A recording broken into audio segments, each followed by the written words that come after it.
نماز کے متعلق میں اگر آپ کو بتاؤں، دیکھیں صحیح معنوں میں پیر کون ہوتا ہے، پھر پیروں کی بات آئے تو مجھے بولنا پڑتا ہے۔ ابھی چند دنوں پہلے کافی درگت بنائی تھی ہم نے۔ دیکھیں یہ باتیں کڑوی ضرور ہیں ان کے لیے جو جھوٹے ہیں، اور جو سچے لوگوں کے ساتھ ہیں ان کے لیے یہ بات کڑوی نہیں ہے، بلکہ ان کے ایمان میں اور اضافہ ہوگا۔ ہاں آپ سنیں، توجہ سے سنیں اس بات کو۔ پیر کون ہے؟ پیر ہے کہ پیر ہے؟ دونوں میں فرق کچھ بھی نہیں ہے۔ پیر بھی جو لکھا جاتا ہے اردو میں آپ دیکھیں سیم لکھا ہے، پے ہے، یا ہے، رے ہے، پڑھنے میں صرف تھوڑا فرق ہے۔ اس کو پیر پڑھتے ہیں اور اس کو پیر پڑھتے ہیں، لیکن دونوں میں حیثیت دیکھی جائے تو زمین آسمان کا فرق ہے۔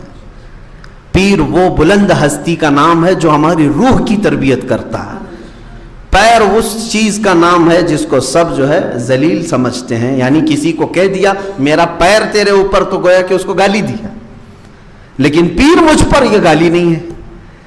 یہی سمجھنے کی ضرورت ہے کہ جس کے ہاتھ میں ہم ہاتھ دے رہے ہیں وہ پیر ہے کہ پیر ہے۔ سنیے، ایک شخص کو مفتی اعظم ہند رضی اللہ تعالیٰ عنہ نے ٹکٹ نکالنے کے لیے بھیجا۔ ظہر کے وقت وہ گیا، ٹکٹ نکال کر کے آیا، شام ہو گئی تھی، عصر ہو گئی تھی۔ آپ نے آتے ہی سب سے پہلے پوچھا، ٹرین کا ٹکٹ نکالنے کے لیے کھڑکی میں لائن لگتی تھی، پہلے پوچھا کہ تیری ظہر ہوئی کہ نہیں ہوئی، ظہر کی نماز پڑھی کہ نہیں پڑھی؟ اس نے کہا حضور بڑی لمبی قطار تھی، اگر چھوڑ دیتا تو لائن چلی جاتی تھی۔ مفتی اعظم ہند اتنے جلال میں آئے کہ کہا فوراً اس ٹکٹ کو پھاڑ دو، جو نہیں ملنے والے ٹکٹ تھے۔ کہا میرے ٹکٹ کے لیے تم نے اللہ کی نافرمانی کر لی، تم نے اللہ کی نماز کو ضائع کر دیا میرے ایک ٹکٹ کے لیے۔ فوراً اتنی سختی کیا، اتنا ڈانٹ ڈپٹ کیا کہ اس کو نماز دہرانے کا، نماز قضا کرنے کا حکم دیا۔ میرے عزیزو، وہ بندہ جو مرید ہے وہ کہتا ہے میں نے زندگی میں دیکھا اگر میرے دوزخ میں جانے کی یا میرے جنت میں جانے کی فکر کسی کو ہے تو وہ میرے پیر کو تھی۔ ظاہر سی بات ہے میری نماز گئی ہے، فرق ان کو کیا پڑنے والا تھا؟ مفتی اعظم ہند جس پر اتنے جلال کے ساتھ کیوں تنبیہ کر رہے ہیں؟ اس لیے کہ یہ پیر ہے جو دیکھنا نہیں چاہتا کہ میرا مرید کسی نماز کی وجہ سے دوزخ میں گیا ہو۔ پیر وہ ہونا چاہیے جو اپنے ہر مرید کو شریعت کا پابند بنا دے، اپنے ہر مرید کو اتنی تاکید کرے، اتنی تلقین کرے کہ وہ شریعت مصطفیٰ پر گامزن ہو جائے اور نمازوں کا پابند ہو جائے۔ الحمدللہ آج بھی آپ دیکھیں گے مفتی اعظم ہند کے مریدوں میں اکثر الحمدللہ باعمل نظر آئیں گے۔ علماء کی بات الگ، جو عام لوگ ہیں ان میں بھی آپ دیکھیں وہ باشرہ نظر آئیں گے اور پابند صوم و صلات دکھیں گے۔ اب چند ہی لوگ رہ گئے ہوں گے جو بڑھاپے میں ہیں۔ میرے عزیزو، آپ کو یہ بھی میں بتا دوں مفتی اعظم ہند رضی اللہ تعالیٰ عنہ کے متعلق، جب میں بریلی شریف گیا تھا، ہمارے استاد گرامی انہوں نے مجھے ایک واقعہ سنایا جو اس کے چشمدید گواہ ہیں۔ مفتی اعظم ہند کا معمول کیا تھا معلوم ہے؟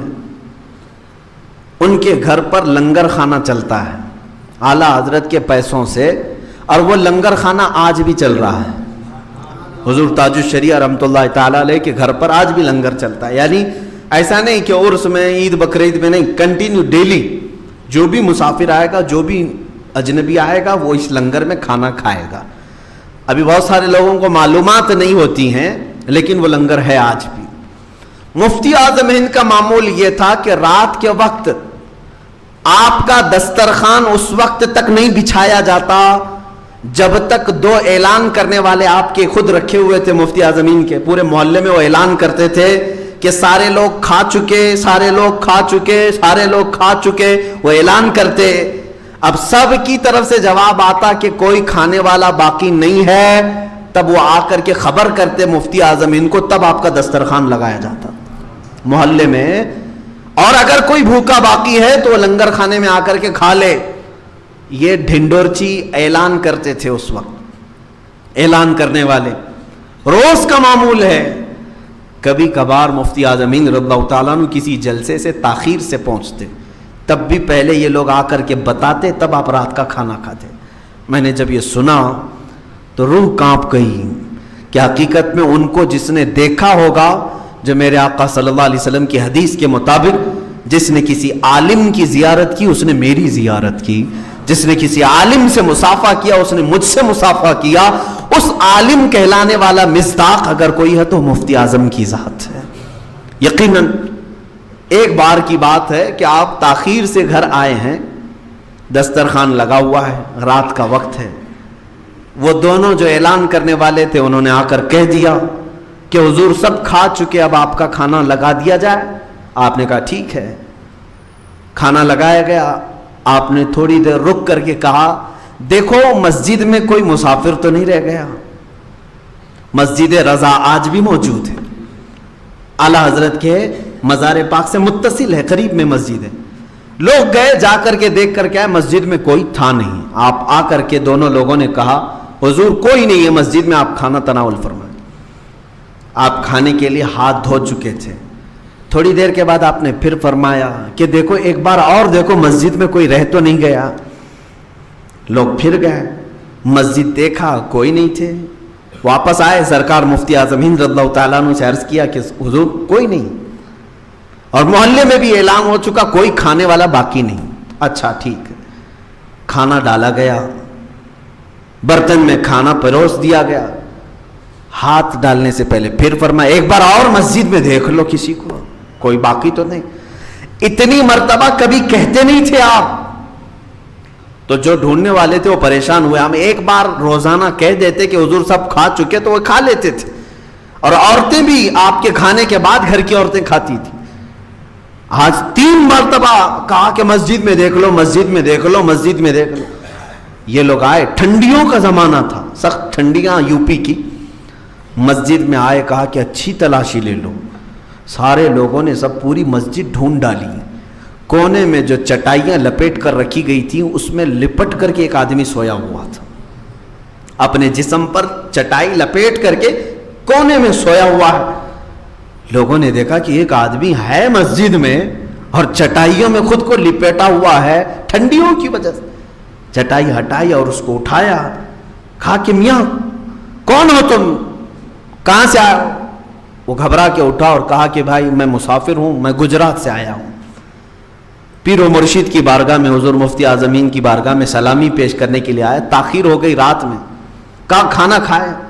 کہا نہیں کھایا، کھانا نہیں کھایا۔ کہا کہ چلو لنگر خانے میں کھانا موجود ہے، تم کھا لو۔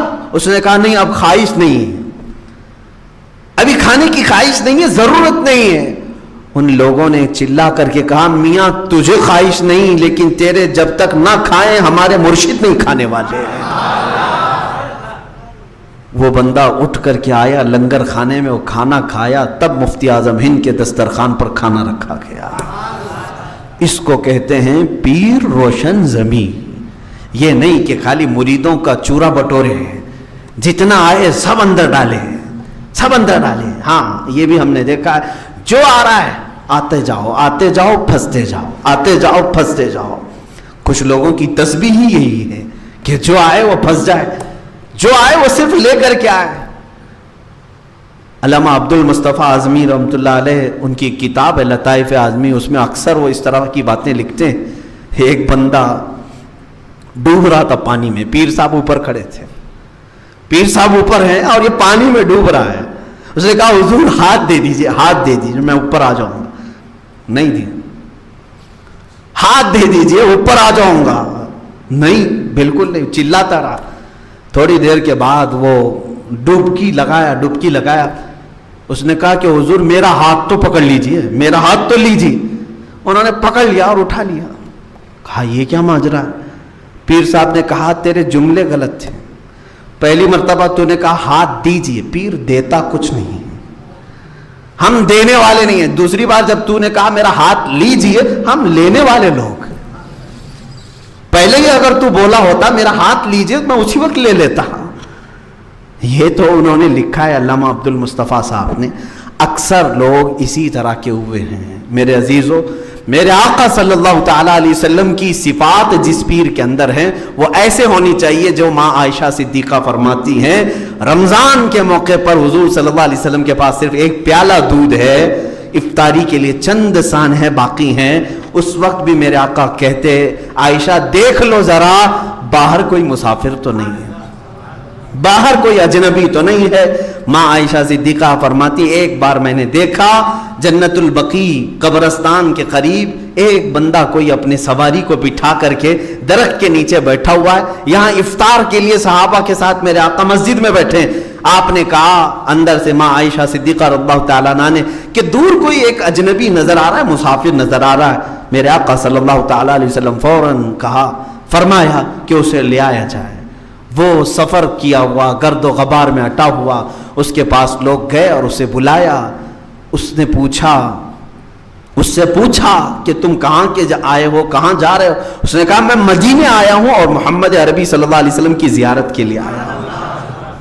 اس کو لایا گیا، دسترخوان پر بٹھایا گیا، وہ جو ایک پیالہ دودھ تھا میرے آقا صلی اللہ علیہ وسلم نے سب سے پہلے اس مسافر کو دیا، اس کو دیا۔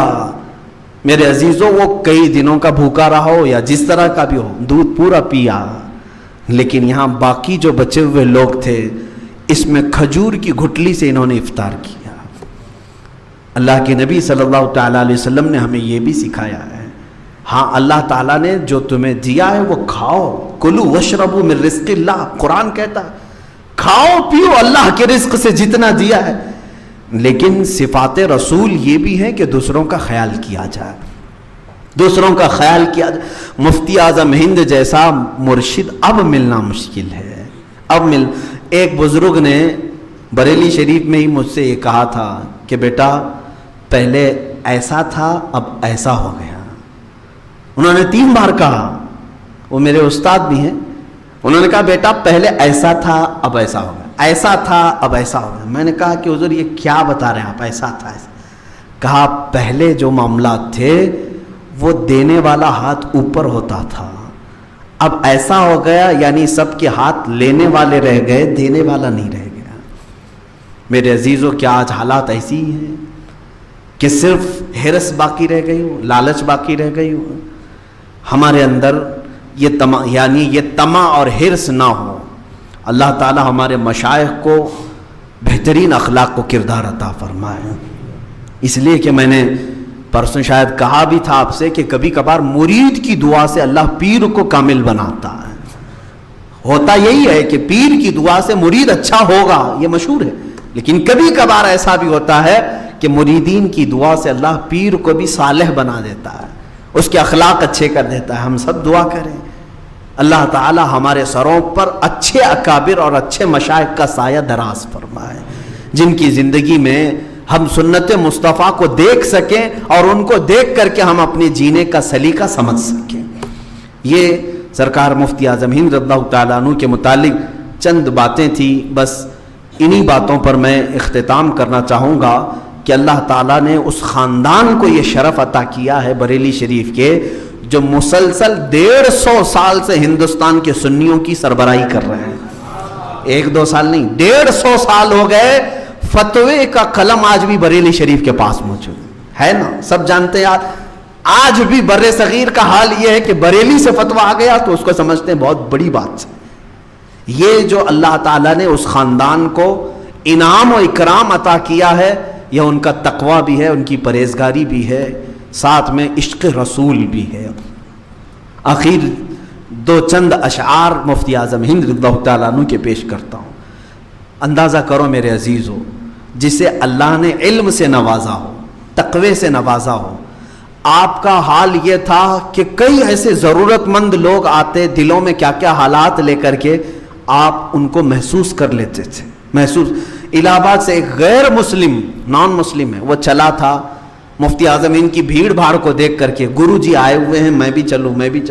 وہ چلتے چلتے کچھ بات کرنا چاہتا تھا، موقع ہی نہیں ملا، بریلی شریف تک وہ آ گیا، ان کا پیچھا کرتے ہوئے بریلی شریف تک آ گیا۔ راوی بتاتے ہیں کہ مفتی اعظم ہند رضی اللہ تعالیٰ عنہ بریلی پہنچے تو فوراً اپنے گھر میں گئے اور ایک تعویذ لکھی اور لے کر باہر آئے، اس شخص کو بلایا جو غیر مسلم تھا، کہا ادھر آؤ. اس کو بلا کر کے آپ نے اس کو ایک تعویذ دیا, کہا کہ تیرے گھر میں اولاد نہیں, اللہ تجھے اولاد عطا کرے. وہ ان کے ہاتھ پر اسلام قبول کیا.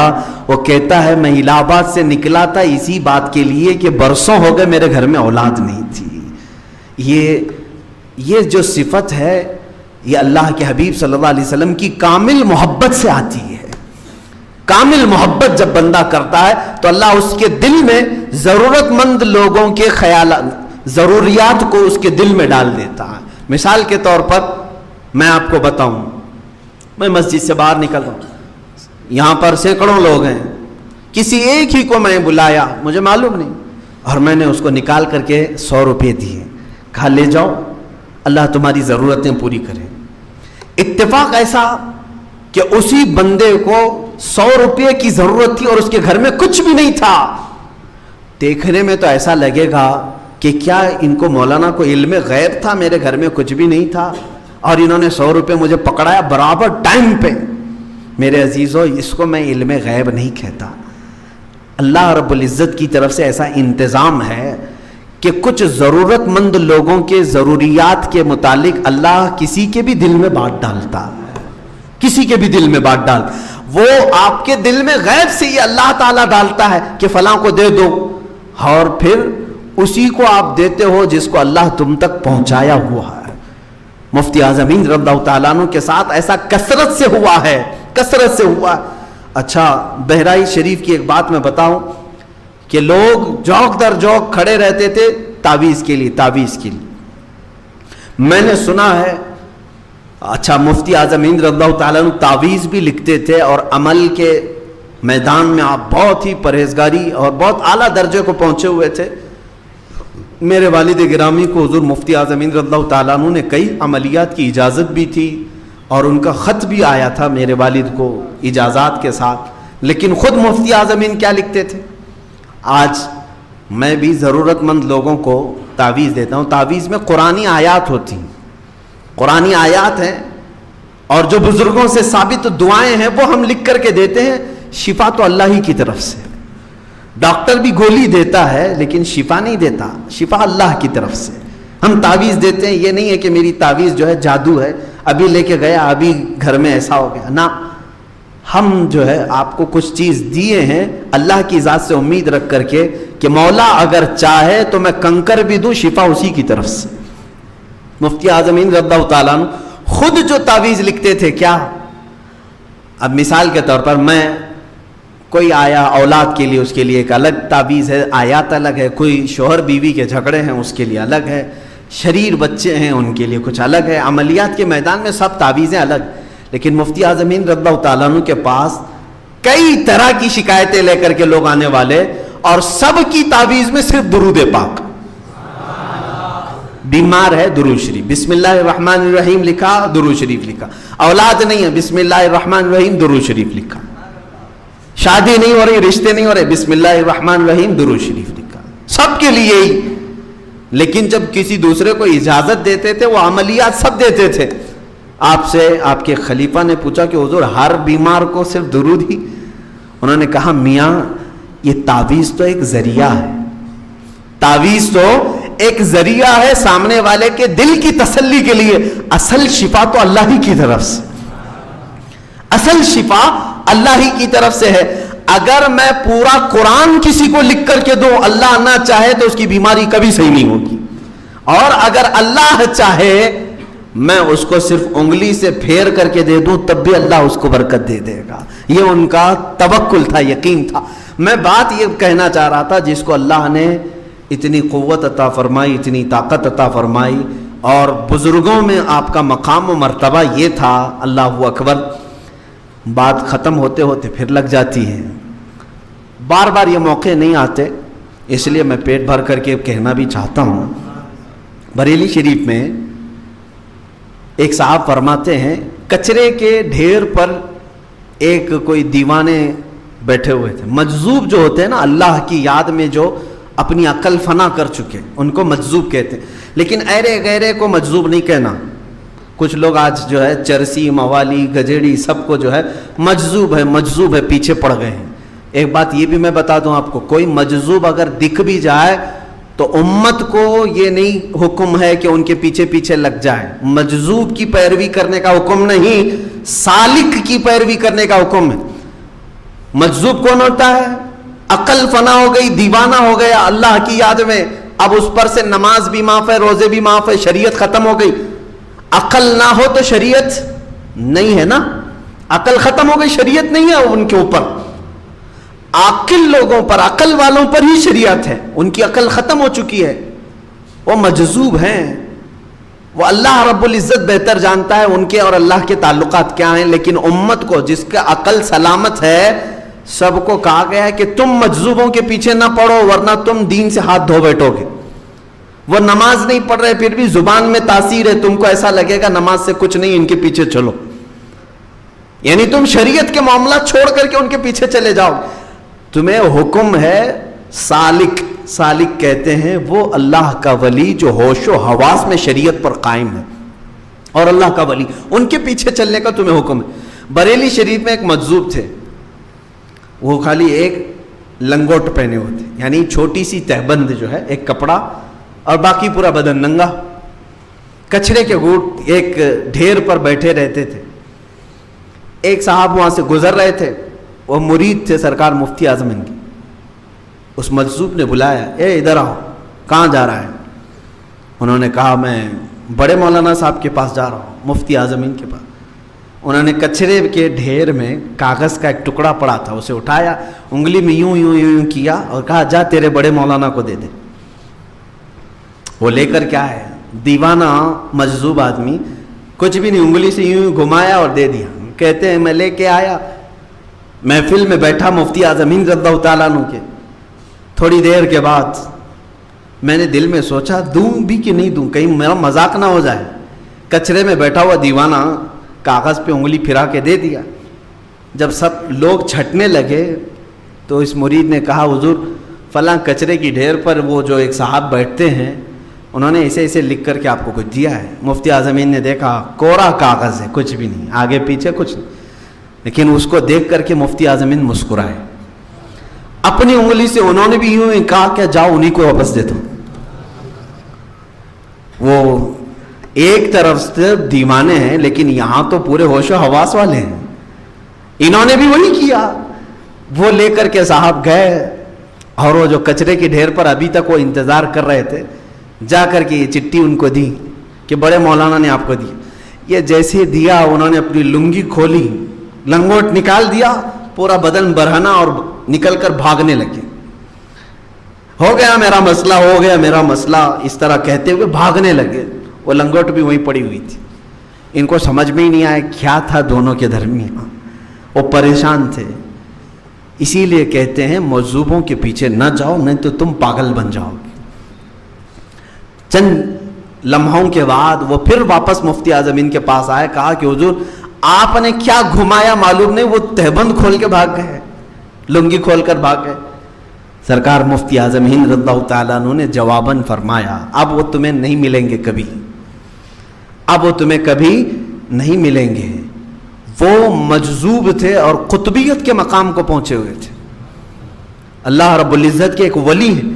انہوں نے مجھ سے یہ سوال کیا تھا، مفتی صاحب اللہ کی یاد میں جو بندہ ساری دنیا چھوڑ چکا ہو، اللہ کی یاد میں جو بندہ ساری دنیا چھوڑ چکا ہو، دنیا کی اگر کوئی چیز اس کے جسم پر ہے تو ایک تہبند ہے، کیا تمہاری شریعت وہ تہبند بھی اتارنے کی اجازت دیتی ہے؟ شریعت اس بات کی اجازت دیتی ہے. مفتی اعظم ہند رضی اللہ تعالیٰ عنہ نے کہا میں نے جواب میں یہ لکھا جس نے کل دنیا چھوڑی ہو اور جس کی عقل بھی نہ ہو، اس کے لیے نہ تہبند کی ضرورت ہے نہ کسی کپڑے کی ضرورت ہے. میں نے جواب میں یہ لکھا، انہوں نے تہبند کھولی اور چلے گئے. یہ اہل اللہ کے درمیان کے معاملات ہیں. میرے عزیزو، شریعت کی یہاں پر باریکی سمجھانے کے لیے مجھے پھر اور لمبا وقت چلے گا کہ ایسا کیسا مسئلہ ہے کہ کسی کو ننگا ہونے کا حکم دیا جائے.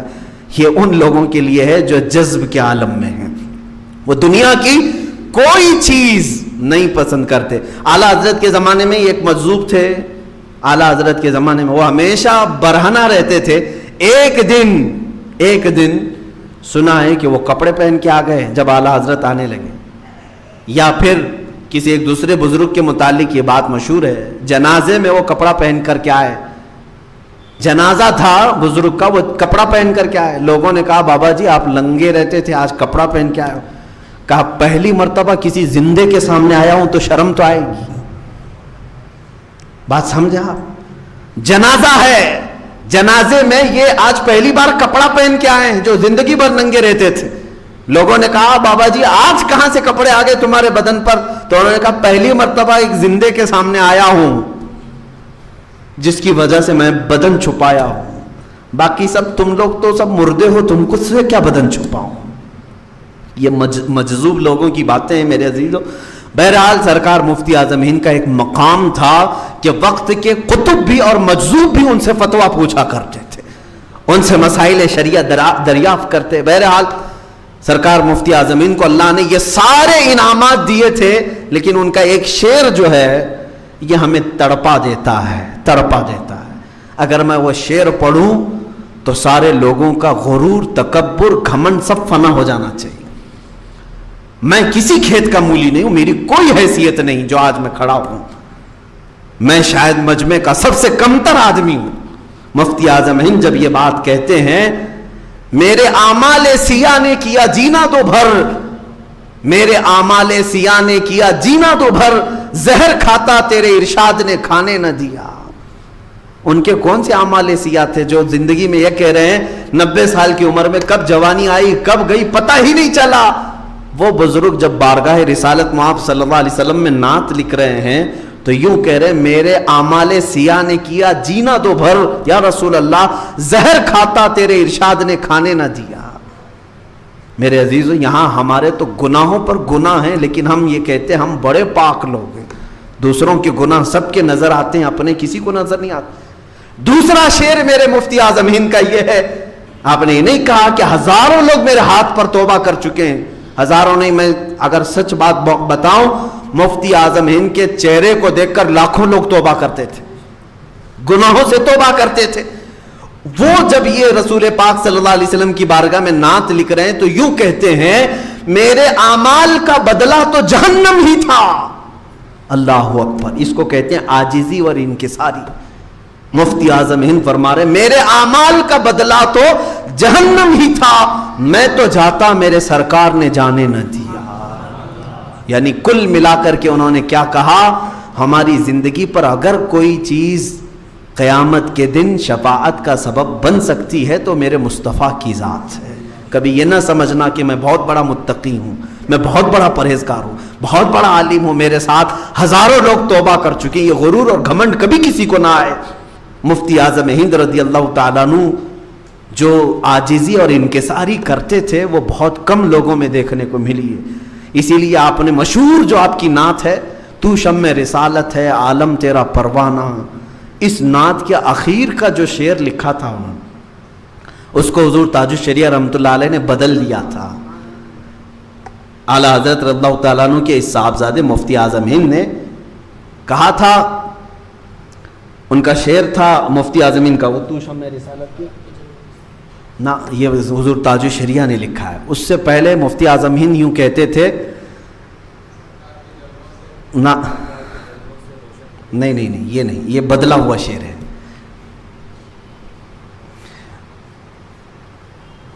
ویراں ہیں دل نوری.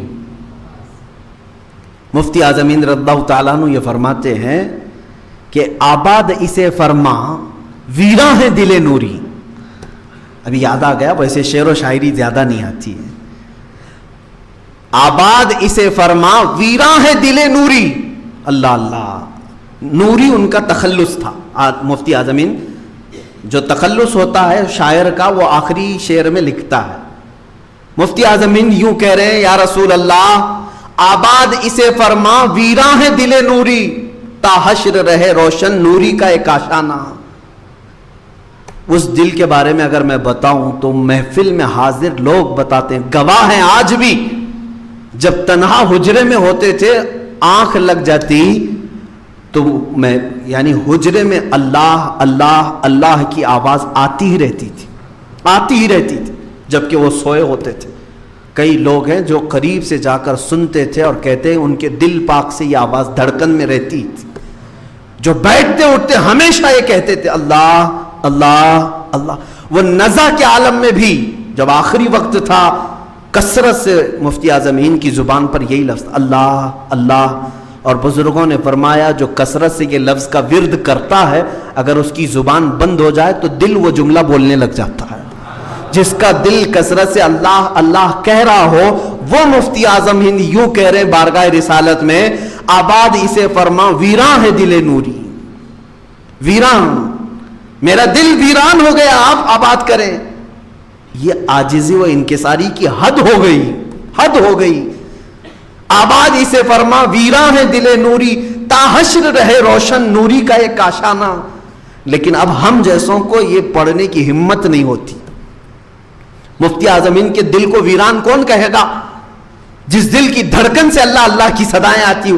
اسی لیے ان کے جانشین حضور تاج الشریعہ رحمۃ اللہ تعالی علیہ کے سامنے جب کوئی ایک شاعر یہ نعت پڑھ رہا تھا اور آخر کا شعر جب اس نے کہا آباد اسے فرما ویراں ہے دل نوری, حضور تاج الشریعہ نے کہا بدل دو اس کو, آپ بدل دو اس کو. آپ انہوں نے اپنی عاجزی میں کہا تھا اب اس کو بدلو. بدل کر کے حضور تاج الشریعہ نے اسی کے وزن پر شعر بنایا تھا سرکار کے جلووں سے روشن ہے دل نوری. انہوں نے کیا کہا تھا آباد اسے فرما ویراں ہے دل نوری. مگر جانشین اور خلف حضور تاج الشریعہ نے یوں کہا سرکار کے جلووں سے روشن ہے دل نوری تا حشر رہے روشن نوری کا ایک آشانہ. یہ حضور مفتی اعظم ہند رضی اللہ تعالیٰ عنہ کی عاجزی و انکساری ہے. میرے عزیزو یہ بھی ہماری زندگی میں ہونا ضروری ہے, یہ بھی ہونا ضروری ہے. ٹرین کا سفر جنرل ڈبے میں جا رہے ہیں بریلی شریف, چند لوگ بیٹھے ہوئے تھے, آپ کو جگہ نہیں ملی, 2 مرید ساتھ ہیں اور وہاں بیٹھے ہوئے لوگ کہاں جا رہے تھے جب بریلی جا رہے تھے اور مفتی اعظم ہند اٹیچی لے کر کے سٹکیس لے کر کھڑے ہیں جنرل ڈبے میں. بات چیت کرنے والے آپس میں کہہ رہے ہیں میاں تم کہاں جا رہے ہیں, وہ کہہ رہے ہیں بریلی جا رہے ہیں, وہ کہہ رہے ہیں کہاں جا رہے ہیں بریلی جا رہے ہیں, اعلیٰ حضرت کے ہاں زیارت کرنے کے لیے جا رہے ہیں. مریدین نے سوچا کہ ان لوگوں کو بتا دوں جن کی زیارت کرنے جا رہے ہیں ان کے شہزادے یہاں کھڑے ہیں. وہ نہیں پہچانتے تھے بیچارے اجنبی. مفتی اعظم ہند نے روک دیا, منع کر دیا, ہاں نہ بتاؤ ہرگز نہ بتاؤ. کھڑے کھڑے پورا سفر طے کر لیا. بریلی شریف اسٹیشن پر اترے. مریدین نے کہا حضور اگر ہم بتا دیتے کم سے کم وہ سیٹ تو دے دیتے, آپ بیٹھ سکتے تھے. اس نیت سے ہم کہہ رہے تھے کہ ان کو معلوم ہو جائے. مفتی اعظم ہند کیا کہتے ہیں جانتے ہو؟ اللہ اللہ فرماتے ہیں فقط ٹرین کی ایک سیٹ کے لیے میں اپنے باپ کا سودا نہیں کرنا چاہتا. اعلیٰ حضرت کا نام لے کر کے ایک سیٹ مانگو. اور اس کے بعد کہا کہ اے لوگوں اگر تم بتا دیتے ان کو تو کہیں وہ برا نہ سمجھ جائیں کہ اعلیٰ حضرت جیسے بڑے بزرگ کا بیٹا ایسا ہوتا ہے. اپنے بارے میں وہ عاجزی کرتے تھے. لوگ کیا کہیں گے کہ اعلیٰ حضرت اتنے بڑے ہیں اور ان کا بیٹا ایسا ہوگا. ارے میاں اعلیٰ حضرت کو جو آج ایک دنیا پہچان رہی ہے وہ مفتی اعظم کے ذریعے سے پہچان, ان کے تقوی سے پہچانی ہے. اعلیٰ حضرت کا اپنا علم ہے, اپنے ان کے اصول ہیں, ساری چیزیں, لیکن کثرت سے سفر اور دوروں میں مفتی اعظم ہند کا بڑا کردار رہا ہے. اللہ تعالیٰ وہ عاجزی و انکساری کی ایک جھلک ہمیں عطا فرمائے. ان کے ہر شعر میں نعتیہ دیوان میں یہ باتیں نظر آتی ہیں. جگہ جگہ آپ ان کی نعتیہ کلام کا دیوان اٹھاؤ, سامان بخشش آپ پڑھیں, جھوم جائیں گے. جو میرے آقا صلی اللہ علیہ وسلم کی بارگاہ میں وہ کہتے ہیں بخت خفتہ نے مجھے روزے پہ جانے نہ دیا. ایک بار مدینہ طیبہ حاضری نہیں ہوئی تو کیا کہنے لگے بخت خفتہ نے مجھے روزے پہ جانے نہ. بخت خفتہ کہتے میرا سویا ہوا نصیبہ مجھے روزے پہ جانے نہ دیا, چشم و دل سینہ کلیجے سے لگانے نہ دیا. اسی کا یہ شعر جو میں نے پڑھا کہ میرے اعمال سیاہ نے کیا جینا دھوبر, زہر کھاتا تیرے ارشاد نے کھانے نہ دیا. میرے اعمال کا بدلہ تو جہنم ہی تھا, میں تو جاتا میرے سرکار نے جانے نہ دیا. اسی طرح اعلیٰ حضرت رضی اللہ تعالیٰ عنہ کے شہزادے نے بارگاہ رسالت مآب صلی اللہ علیہ وسلم میں ایک التجا یوں کی ہے کچھ ایسا کر دے میرے کردگار آنکھوں میں. اللہ کی بارگاہ میں وہ دعا کرتے ہیں کچھ ایسا کر